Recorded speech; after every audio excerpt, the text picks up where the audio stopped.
এই ভিডিওটা দেখেন ভাই, এড়িয়ে যাবেন না, চোখে পানি এসে গেছে। একটা কাজের মেয়ে তার বাসায় কাজ করে, সে বড় লোক মানুষ। কাজের মেয়ে বলে কি সে মানুষ না?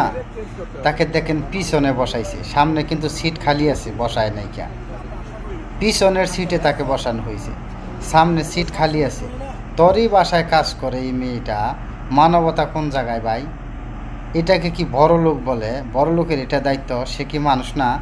তার বাসায় কাজ করে, বাসাটাকে পরিষ্কার করে, তোর হেল্পফুল হয়। এই মেয়েটাকে নিজের বাচ্চার চাইতে আরও বেশি ভালোভাবে রাখা উচিত, তাই না? আল্লাহ তোরে টাকা দিছে, প্রাইভেট নিয়ে ঘোরস, তাকে পিছনে ডেকিতে বসানো হয়েছে। চিন্তা করেন, শান্তার ভিতরে এই কাজটা কি ঠিক করছে? ছাত্র ভাইরা তো আটকাইছে।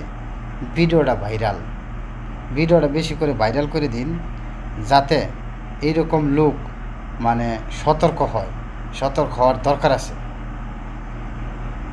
লজ্জা থাকলে